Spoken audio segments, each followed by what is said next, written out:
Allied bombing campaign of World War II began in 1939. At first, it was just an ineffectual pecking around the perimeter of enemy defenses.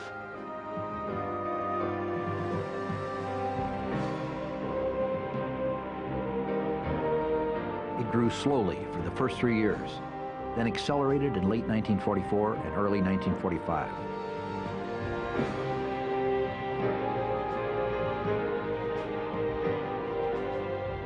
At the end of the war, it reached a degree of frightfulness the world had never dared to contemplate.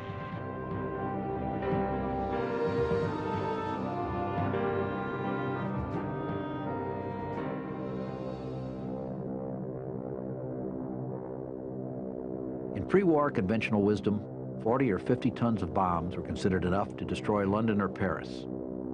By the end of World War II, the combined efforts of the Royal Air Force Bomber Command and the United States Strategic Air Forces had rained down almost 3 million tons of bombs on Axis targets.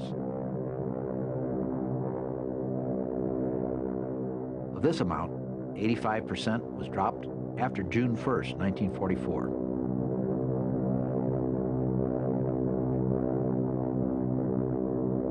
The escalation was massive. It only became possible when the Allied air forces and the logistic systems had reached the size to fight a genuine air war.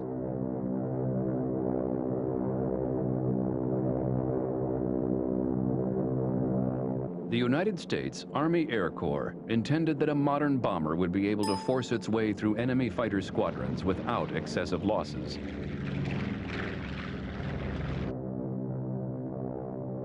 Then, with its secret Norden bomb site, it would carry out precise bombing attacks.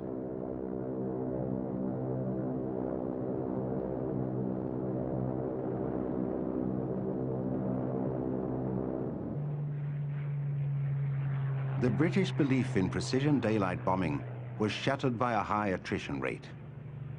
Britain was to learn that it did not have the equipment or the skill for precision night bombing either.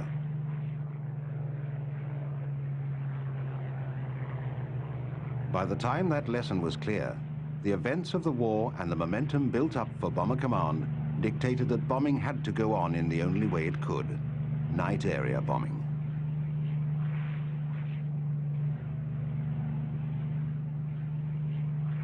Some people argue that there are degrees of morality in bombing.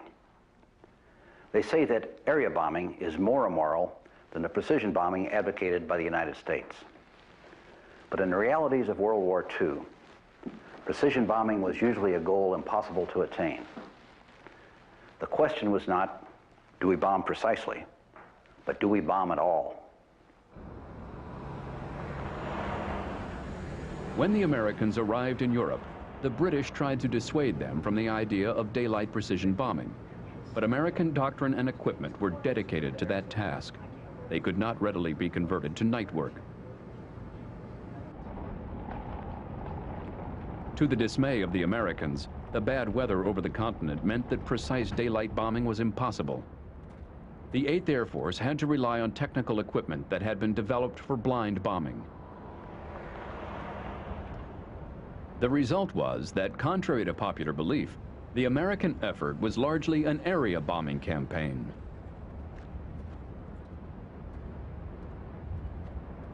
Precision daylight bombing would have been preferred by British and American leaders. It would have meant easier navigation, better target identification, more harm to the enemy, and less need for a return trip.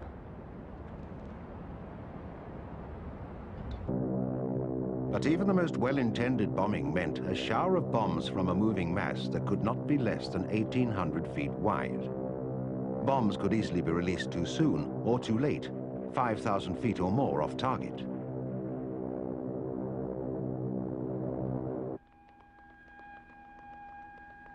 Then there was the weather, and the German countermeasures from fighters to electronics.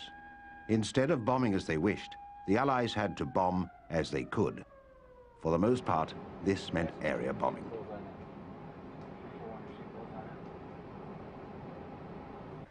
Before the war, most leaders thought that bombing civilian targets would be an effective war-winning strategy. But no one had any idea of the immense effort required to conduct a successful bombing campaign. Nor did they realize the tremendous resilience and strength possessed by a modern industrial country like England or Germany, or the endurance of their populations.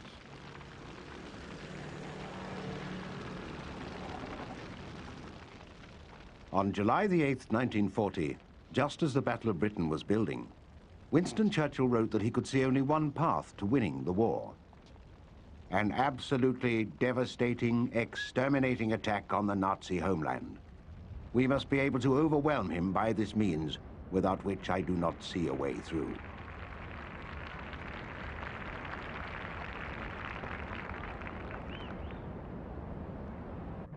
When the Germans invaded the Soviet Union on June the 22nd, 1941, Churchill promised Stalin that he would visit a terrible winter of bombing on Germany.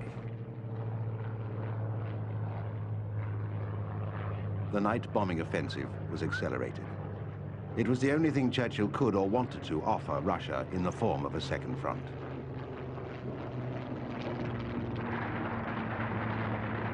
But two political elements intervened to prevent air power from defeating Germany by itself. As the bombing offensive built in intensity, the United States eclipsed Britain in strength and began to dictate the course of the war.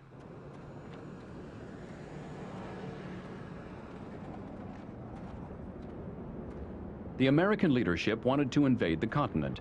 The British leadership did not. There was also the growing realization that an invasion was necessary to contain the Russians in Eastern Europe. This was an often overlooked influence on the bombing campaign. An invasion required air superiority. The only way to get air superiority was to defeat the German Air Force in the air and on the ground. The only way to do that was by bombing critical targets.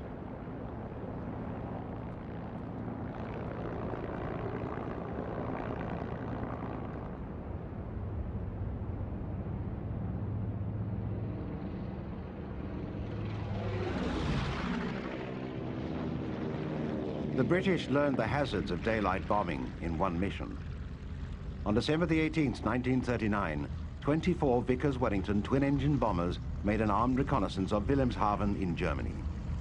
The Wellingtons were the best RAF bombers of the time.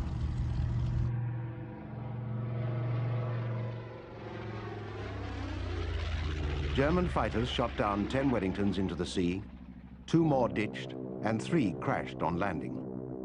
The lesson was clear. Unescorted aircraft could not bomb in daylight and live. British training and doctrine were destroyed at a stroke.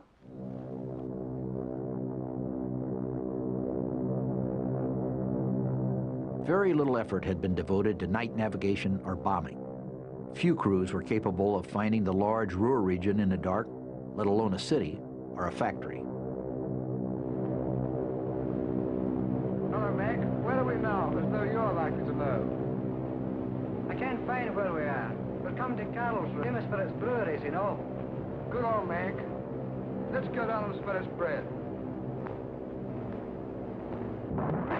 Yet the war had to be fought. The British turned to night raids, and they did amazingly well, at least according to their reports. Bomb doors open. Bomb doors open. Left, left. Steady. Right. Steady. Steady at that. Reports were made of great fires caused by the raids. Wishful thinking translated tons of bombs dropped into acres of destroyed factories. The crews believed their reports.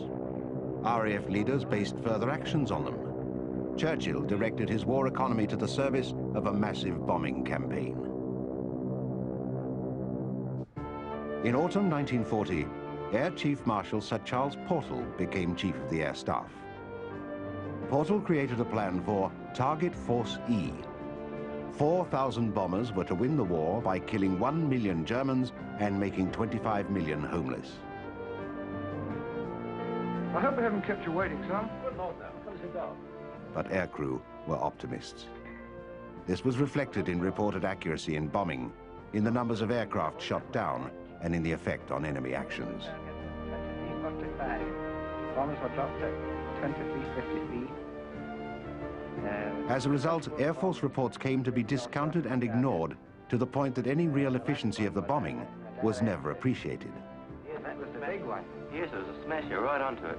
Was the head of a great big cloud, buckets of smoke, visible 50 miles away. In August 1941, D.M.B. Butt of the British War Cabinet Secretariat was asked to make a statistical analysis of the results of British bombing in Germany. Butt's report was shattering. It revealed that, on average, only 1 in 3 aircraft of those attacking got within 5 miles of the target. Butt reported that bombing was severely affected both by ambient light and weather. On a moonlit night, the overall average was 2 in 5 reaching within 5 miles. On a moonless night, it degraded to 1 in 15. The RAF, particularly Bomber Command, refused to believe the report, but the facts were indisputable. The RAF did not possess the means to navigate to the target area, nor did it have the means to bomb accurately if the target were found. On the night of November the 7th, 1941, 400 aircraft were dispatched to attack targets from the Ruhr in Germany to Oslo in Norway. The entire attack was a disaster. Many aircraft were lost. Few completed their attacks. The damage to targets like Berlin was minimal. Many aircraft ran out of fuel and had to ditch. Air Marshal Pierce, the head of Bomber Command, blamed the weather and inexperienced crews. After 2 years of warfare, this was an unacceptable admission. Pierce had to go. He was replaced by Air Chief Marshal Arthur Harris. This war under the rather childish delusion that they were going to bomb everybody else and nobody was going to bomb them. At Rotterdam, London, Warsaw... Harris was a good friend of Portal, and Churchill also took a liking to him. Harris was big, gruff, and outgoing. He had a fighting instinct that Churchill always admired. There are a lot of people who say that bombing can never win a war. Well, my answer to that is that it has never been tried yet, and we shall see.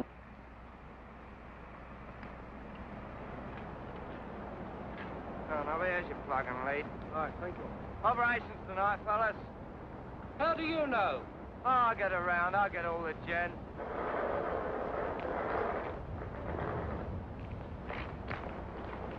Harris found Bomber Command in sad shape. It only had 378 serviceable aircraft and crews. Only 69 of these aircraft were heavy bombers. British heavy bomber production had so far failed miserably. New models were having development problems.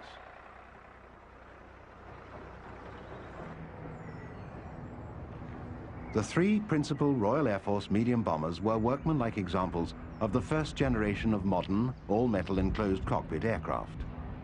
What they lacked in sophistication, they made up for in good old aerodynamic virtues.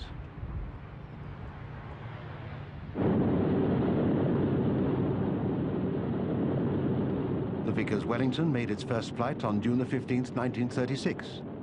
It was the principal RAF bomber until the 4-engined heavies came along. It had a range of 2,200 miles and could carry 4,500 pounds of bombs. It was a remarkable aircraft for its time, but far from adequate for Harris's needs.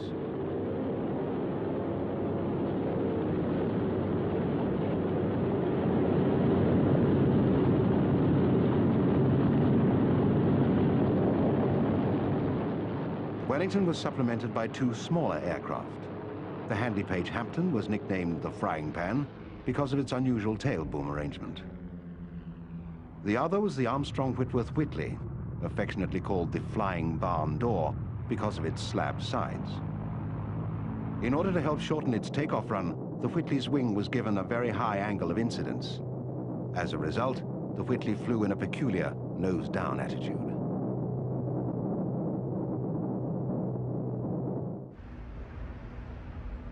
In October 1938, the British Air Ministry began Programme L, calling for the delivery of 3,500 heavy bombers by April 1942. Program L called for 1,500 short Sterlings, 500 Handley Page Halifaxes, and 1,500 Avro Manchesters. The Sterling first flew on May the 14th, 1939. It entered combat on February the 10th, 1941, with an attack on Rotterdam.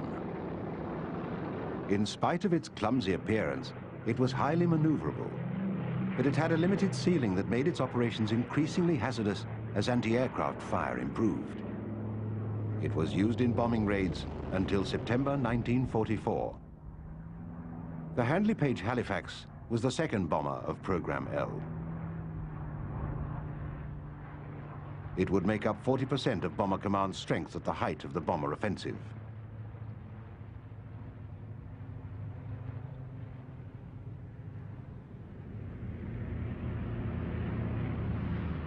The third bomber in Program L was the Avro Manchester. Like the Halifax, it was planned with 2 engines, and when they proved unreliable, it was redesigned with 4 Rolls-Royce Merlins. The revised model was named the Lancaster and became the best British bomber of the war.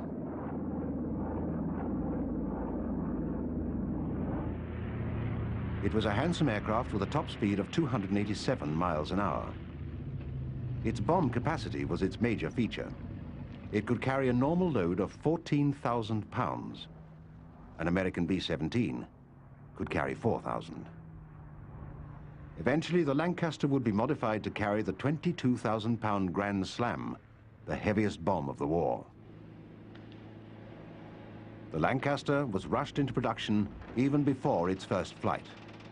It gave Arthur Harris the plane he needed for Bomber Command. He bought it in quantity. Eventually, almost 7,500 would be built.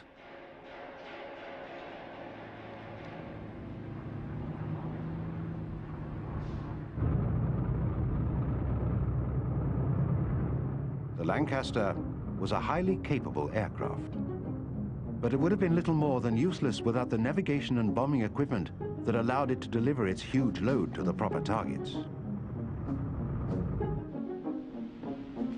I want to impress upon you that this equipment is most secret and completely new. From the Telecommunications Research Establishment laboratories would come a major series of developments to assist in navigation and bombing.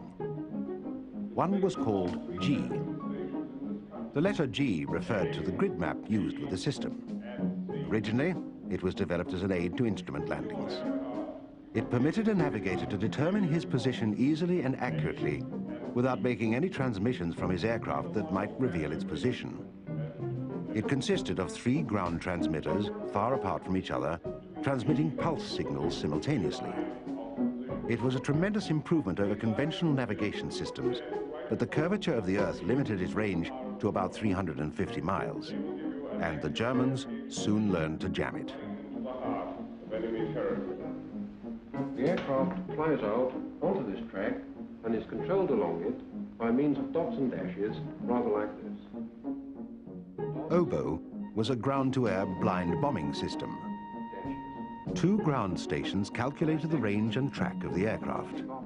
They guided the pilot by musical notes that sounded like an oboe. It was used successfully for the first time in February 1943. This rotating aerial is part of a new radar system called H2S.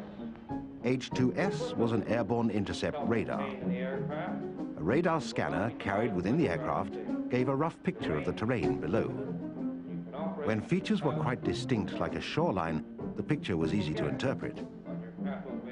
Some navigators were better than others in interpreting the subtle signals of H2S. It required a special sort of personality, the 1940s equivalent of today's computer hacker. Is the estuary at Bremerhaven. The brighter area surrounding it is the land, and the brightest bit of all at the bottom is the town itself. After the Battle of Britain, the RAF continued to build its fighter defenses. At the time, most German fighter activity had moved to the Soviet Union. The RAF found itself in the embarrassing position of having a large and powerful force not being actively employed.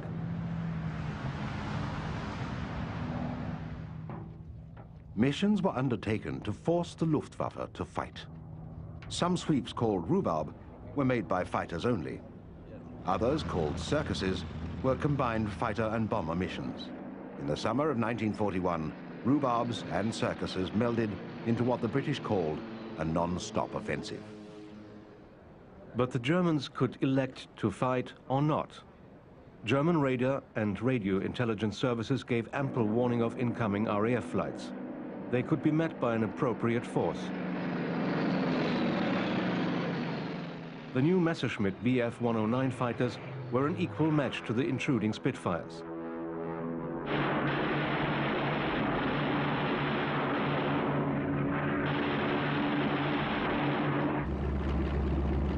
The new Focke-Wulf FW-190 was clearly superior.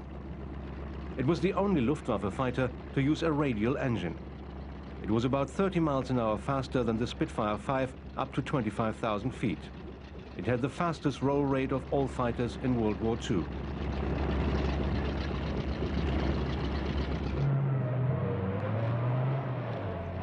British fighters were badly needed in the Middle East and in Southeast Asia. Veteran RAF pilots were sent to fill that need. That left less experienced pilots to fight the seasoned Luftwaffe veterans.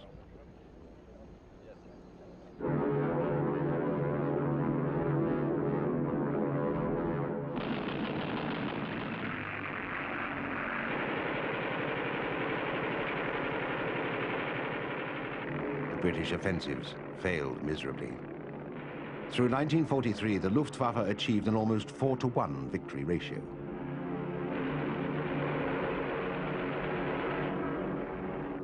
Britain would probably have stopped the attacks, but something needed to be done to take the pressure off the Russians on the Eastern Front. The RAF was forced to continue a campaign that it would gladly have halted. Achtung, Achtung! Englische Flieger kommen! Alle in den Keller!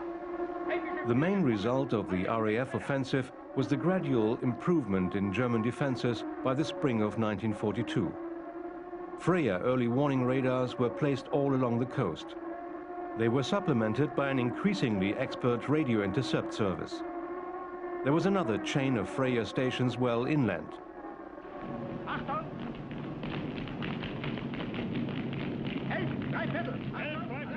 The science of night flying had been neglected in Germany.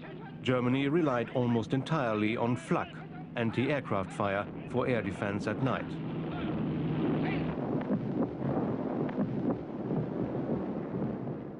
The pre-war German searchlights, target predictors and guns were excellent for their time.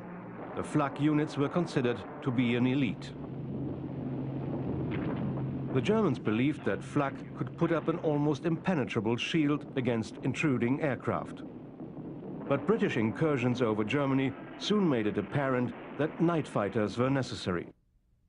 In July 1940, Oberst Josef Kammhuber was given command of the new 1st Night Fighter Division in Brussels. His night fighters and searchlights were linked by radars to a ground control.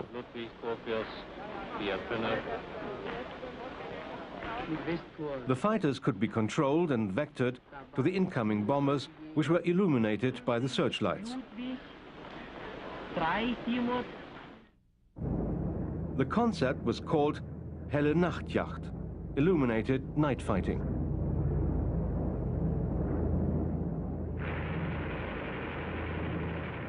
It made maximum use of existing equipment to match the British Bomber Command's potential.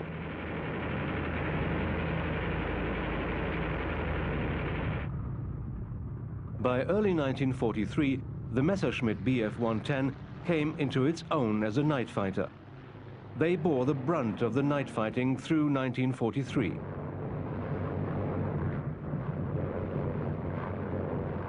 By the summer of 1943, the system had acquired a deadly expertise. The flak and the radar-controlled searchlights were feared by all the bomber crews.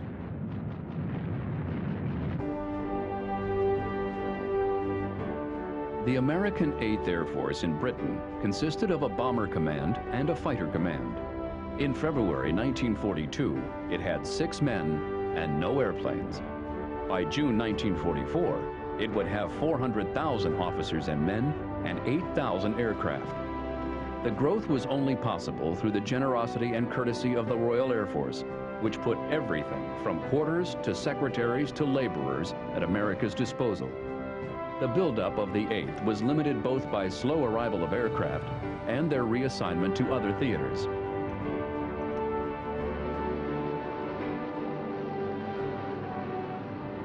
General Ira Aker tried to get the maximum effect from them.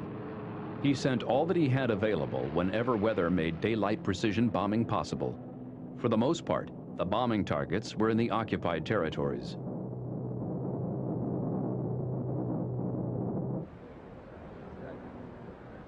The first 8th Bomber Command raid on Germany took place on January 27, 1943. The target was Wilhelmshaven. Bombing was not particularly effective, nor were the German defenses. But this minor effort was the start of a campaign that would bring Germany to its knees.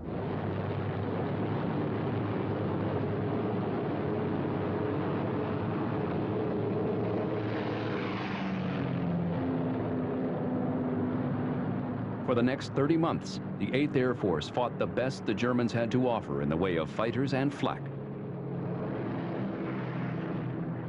For most of that time, it was criticized for not doing enough. The critics at the top were unaware of the massive difficulties of getting crews trained for combat in bombing, formation flying, and gunnery.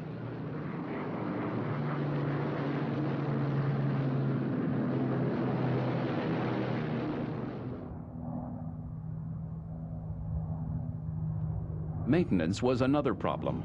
At one point, 49% of Aker's planes were grounded because of a shortage of spare parts, tools, and air crews.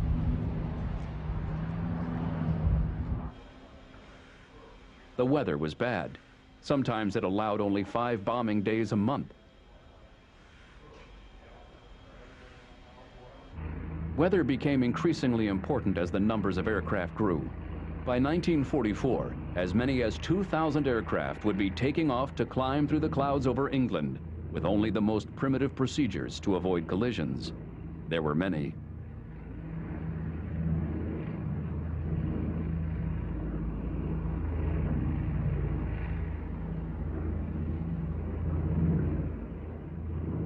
The February 16, 1943 raid on Saint-Nazaire showed early on just how difficult daylight precision bombing was.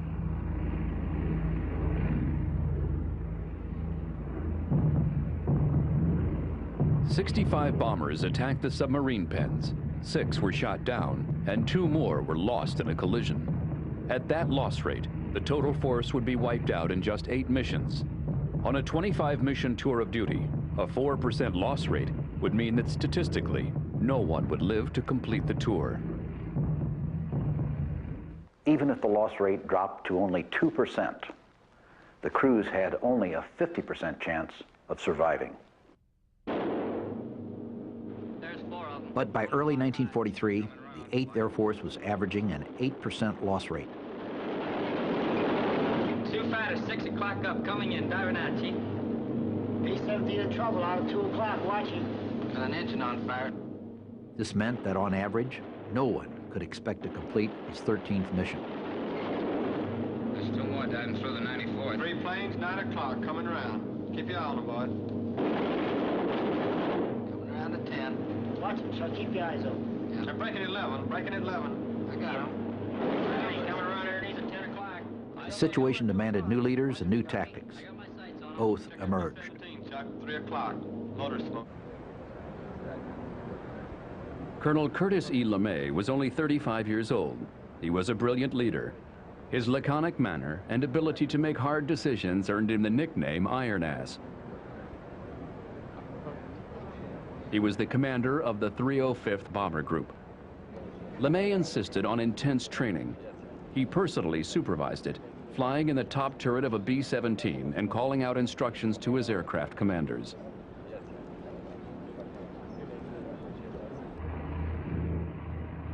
With Brigadier General Lawrence Cooter, LeMay developed the combat box and combat wing formations. They were intended to intensify defensive firepower and improve bombing accuracy. Each combat box had 18 to 21 bombers in a group. 3 groups formed a combat wing. The lead group flew slightly ahead of the other 2. Another flew 1,000 feet higher and to one side.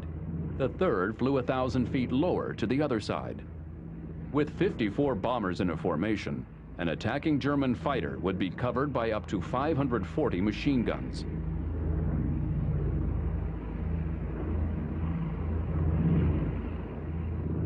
LeMay selected the best bombardiers and navigators to fly with highly trained crews and lead the missions.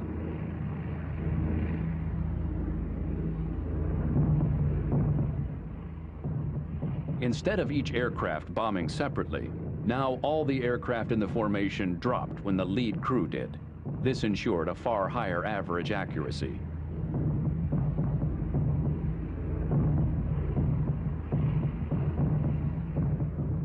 LeMay's insistence that the last minutes of a bomb run be flown straight and level gave the German gunners a more predictable target, but bombardiers could stabilize their sights, and bombing targets were hit more frequently than in the past, with greater accuracy.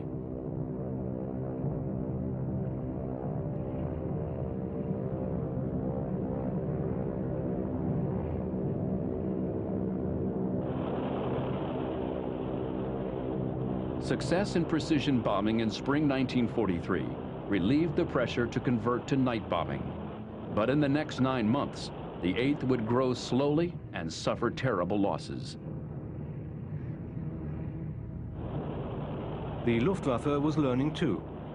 As its strength and skills grew, the 8th Air Force would be defeated in the skies over Germany.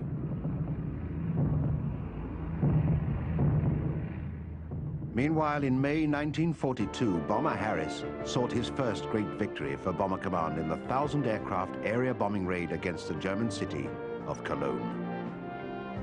Harris's intention was as much to impress his critics in England as his enemy in Germany. He knew that the public was thirsting for a victory.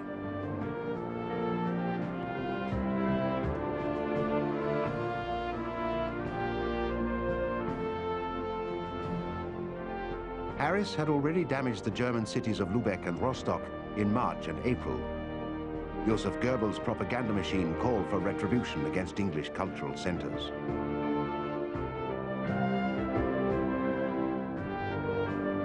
By desperate efforts, straining all of Bomber Command's resources, Harris mustered 1,043 aircraft.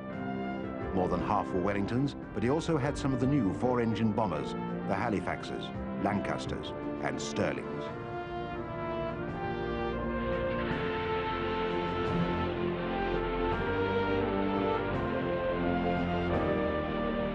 "35% of the aircraft were manned by instructors and students from the operational training units.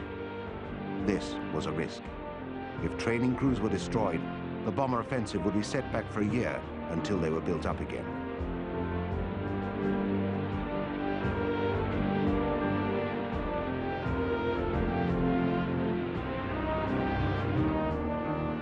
On the night of May the 30th, 1942, the weather was good from takeoff to landing.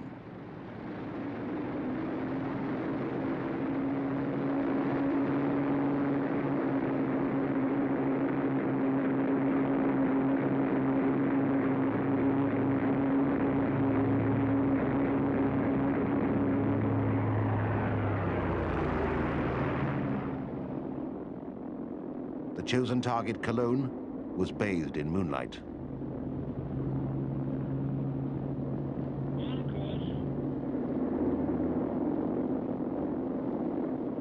Harris used saturation tactics. Within 90 minutes, 898 aircraft dropped more than 1,500 tons of bombs on the ancient city. Enormous fires were started. They continued to rage until the following day. More than 600 acres of the city were destroyed.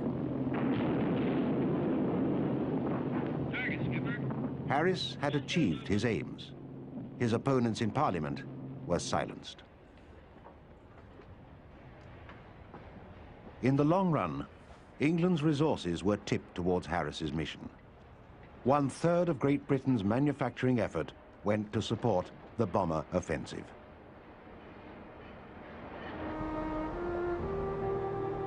By the time major doubts about the effectiveness and morality of area bombing surfaced again, it was too late. After Cologne, there was no turning back. The British Empire was committed to Harris's strategy.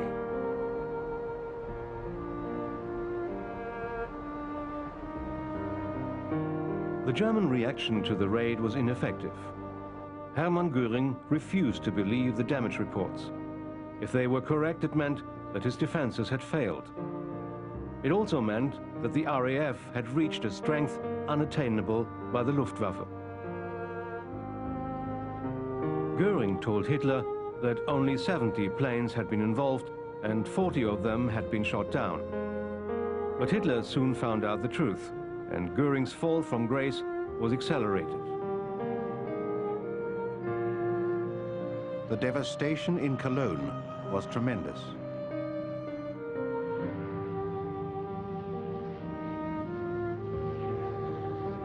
Intense photo reconnaissance was conducted to see what could be learned. The photos showed that each ton of high explosive destroyed about 1 3/4 acres of built-up property. But each ton of incendiary bombs destroyed 3 1/4 acres. There were 2 other 1,000 bomber raids in the next month, but they could not be sustained. For Bomber Command, the raids masked the underlying problem of aerial bombing. The Allied leaders continued to confuse the results of a raid with its effectiveness.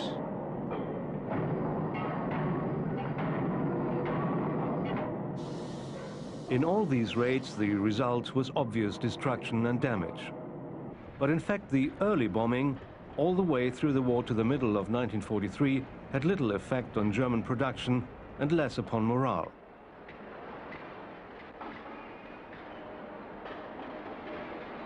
In many of the cities struck, production of war materials was back to normal within a few days.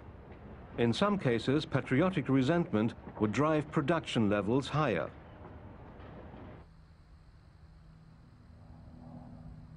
In this climate of overestimation of results, there was a failure to make repeat raids. Hard-hit targets were left alone to recover. The bombers turned their attention elsewhere. As the efficiency of German night fighting increased, it made the British raids more and more costly.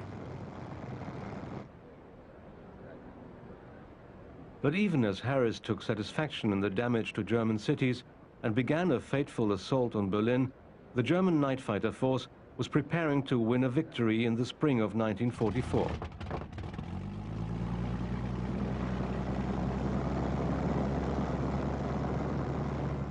This troop is leading a formation to Mariensburg today. All through 1943, the 8th Air Force continued to grow. But there was a growing cost to its operations as the 8th plunged forward into Germany without an adequate long-range fighter escort. B-17 out of control at 3 o'clock.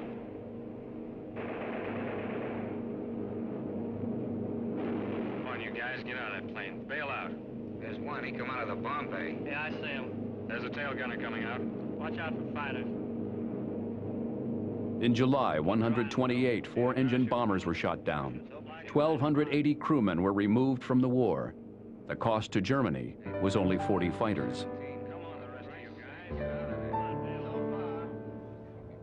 guys. 25 to 50% of all aircraft returning from a deep penetration of Germany suffered damage from fighters and flak. The burden on repair establishments, replacement aircraft, and spare parts supply became intolerable.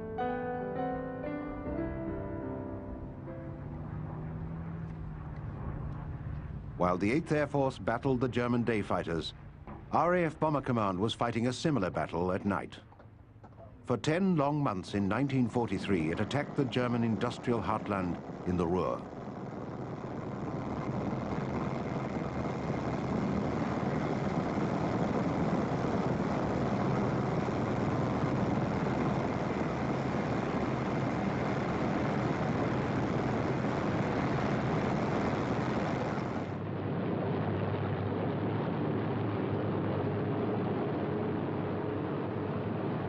The most intense period was March through June, when 26 heavy attacks were made. These included the famous dam buster raids.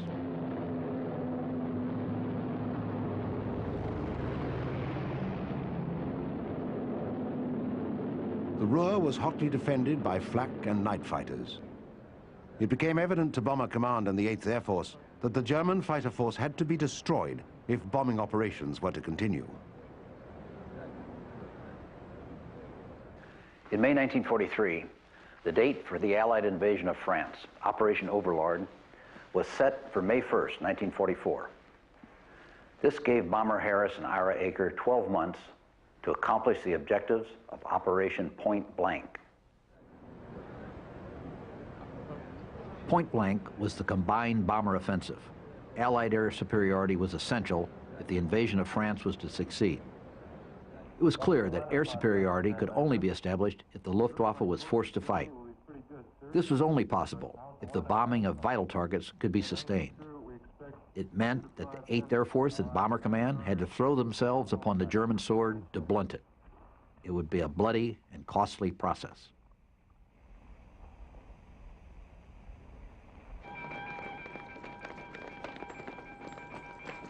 By the late spring of 1943, the Luftwaffe was increasing its strength. The number of fighters defending the Reich was growing. But there was a cost. Strengthening the Reich weakened air operations on the Eastern Front against Russia. Defending Germany against bombing attacks cost the Reich air superiority in Russia. And the concentration on production of fighters meant the virtual elimination of the Luftwaffe's bombing force.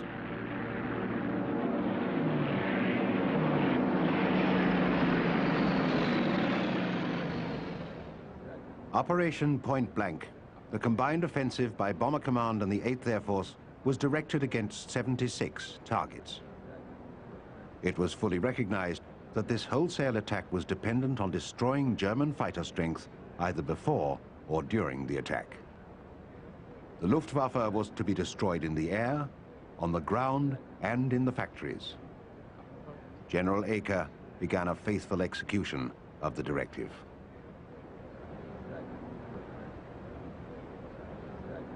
Sir Arthur Harris continued on his own way. He was convinced that area bombing was still what was needed. Hamburg was Germany's second largest city. It was home to a major submarine base, an oil refinery, and more than 3,000 factories. The decision to bomb it was made when Sir Arthur Harris had been in command just over a year. In that year, his force had been largely equipped with 4-engine bombers. Harris reluctantly agreed to the formation of what he called a Pathfinder force.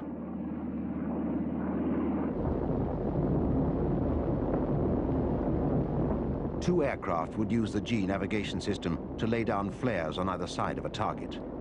Then other aircraft called illuminators would outline the target area in red flares.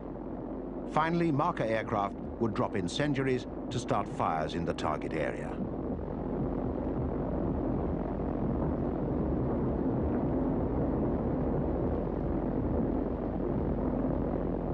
The biggest problem was that if the Pathfinders missed the target, everybody missed the target.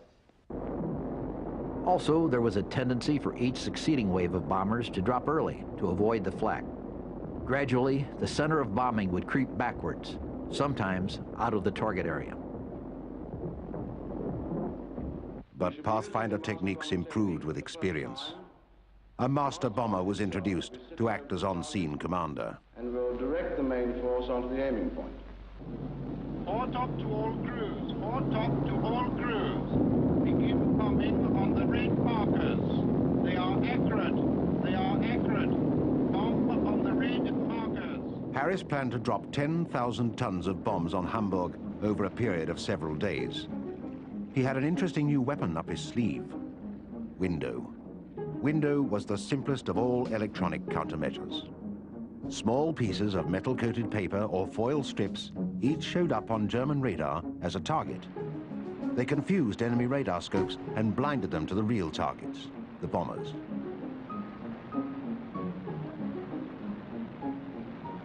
On the night of July 24th, 1943, Harris launched 791 bombers against Hamburg.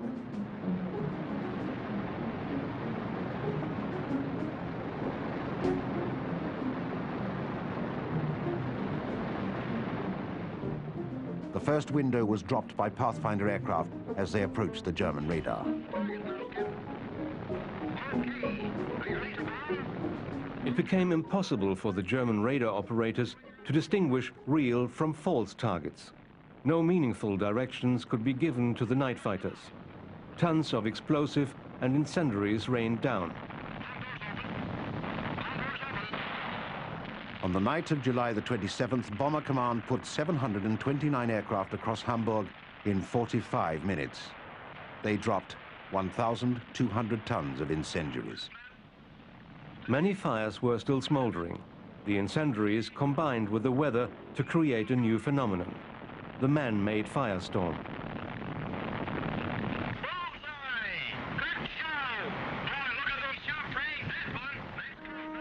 The multiple fires in Hamburg became a single holocaust. Temperatures reached 1,000 degrees Celsius. They created an enormous tornado of fire that uprooted huge trees, set street asphalt alight, and sucked human beings into the heart of the storm. As many as 50,000 people died. It was by far the worst bombing disaster of the war to date. Germany was shaken by a wave of horror. Albert Speer, Hitler's armaments minister, estimated that similar attacks on 6 more German cities would bring the war to a halt. But Adolf Hitler, the only man who could have changed things, was not moved by his people's suffering. He was confident that the German people would continue the war no matter what. He ordered Speer to straighten out the production problems, which he did. The people of Hamburg returned to work. Their morale did not break, even when Bomber Command struck again on July 29th.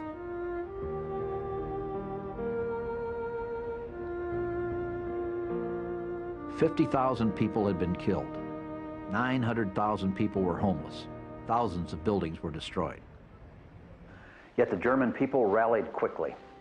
After the war, it was estimated that the raids had cost Germany only 2 months' production from its Hamburg factories.